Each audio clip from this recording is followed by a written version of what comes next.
Oke, yuk kita bedah satu ide menarik. Hari ini kita bakal ngobrolin soal gagasan yang bisa jadi ngubah total cara kita melihat pendidikan. Lupain dulu deh aplikasi-aplikasi canggih atau kurikulum yang ribet. Kunci perubahannya jauh lebih sederhana, yaitu sebuah percakapan, sebuah lingkaran umpan balik yang nggak pernah berhenti. Kita semua pasti pernah ngalamin ini kan? Jantung rasanya mau copot pas lihat lembar ujian yang seolah-olah nentuin nasib kita. Rasanya tuh kayak divonis ya, bukan lagi diuji. Nah, pengalaman universal yang penuh tekanan inilah yang jadi titik awal pembahasan kita. Pola ini pasti udah familiar banget. Guru nerangin, kita ngerjain tugas, terus puncaknya ujian akhir yang besar itu. Sumber yang kita bahas ini ngegambarin siklus ini sebagai sesuatu yang kaku dan gitu-gitu aja. Sebuah ritme yang udah berulang selama puluhan tahun. Nah, disinilah kita masuk ke sebuah analogi yang tajam banget. Model tradisional ini diibaratkan kayak otopsi. Kita baru bedah masalahnya setelah proses belajarnya dianggap selesai, alias sudah telat. Hasilnya, penilaian yang seringnya cuma mengukur seberapa jago kita ngafal, bukan seberapa dalam kita benar-benar paham. Terus, dampaknya apa? Ya ujung-ujungnya frustrasi di kedua belah pihak. Guru bisa jadi kecewa karena hasilnya nggak sesuai harapan, sementara muridnya ngerasa gagal karena belum mengerti materinya. Jadi ada gap gitu, kayak ada sesuatu yang penting banget tapi kelewat. Pertanyaan ini nih yang jadi inti perubahannya. Gimana kalau kita coba balik logikanya? Daripada melakukan otopsi di akhir, gimana kalau kita ganti jadi pemeriksaan kesehatan rutin? Jadi kita bisa ngecek terus proses belajarnya, mastiin semuanya sehat dan ada di jalur yang benar. Dan inilah solusinya, asesmen formatif. Gampangnya gini, ini adalah cara buat guru buat terus-terusan ngecek pemahaman muridnya secara real time. Tujuannya bukan buat ngasih nilai, tapi buat ngumpulin info, biar tahu mana yang udah dikuasai murid dan di bagian mana mereka masih butuh bantuan. Bedanya tuh jelas banget.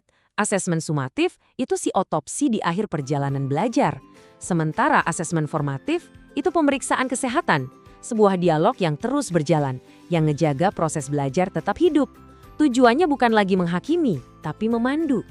Lalu, gimana lingkaran umpan balik ini benar-benar bekerja di kelas? Yuk kita lihat lebih dalam kenapa pendekatan ini bisa nguntungin banget, baik buat guru maupun buat muridnya. Buat guru, ini tuh ibaratnya dapat GPS di tengah-tengah ngajar. Mereka nggak lagi berlayar buta. Dengan data langsung soal pemahaman murid, mereka bisa langsung belokin arah pengajaran saat itu juga. Nggak perlu nunggu sampai kapal nabrak karang di ujian akhir.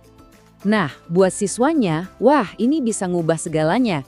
Beban nilai akhir yang bikin stres itu pelan-pelan keangkat. Mereka dapat umpan balik yang kayak peta jalan, bukan cuma angka.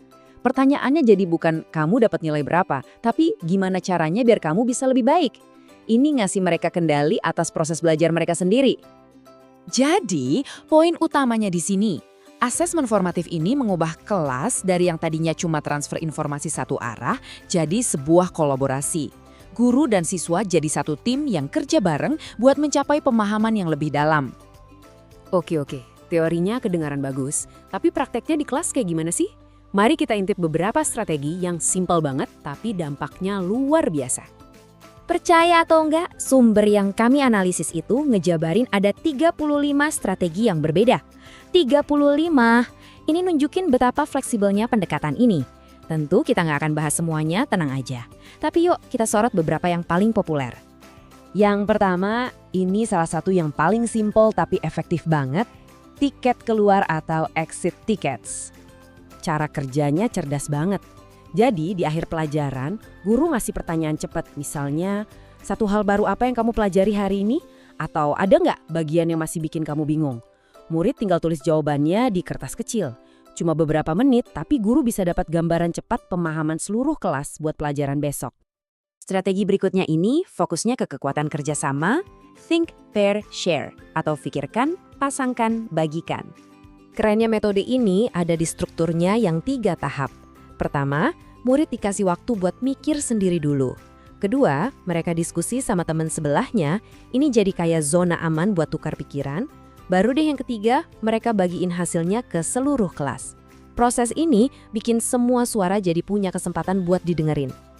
Strategi ketiga kita adalah soal seni ngasih umpan balik yang ngebangun. 2 stars and a wish, atau 2 bintang dan 1 harapan.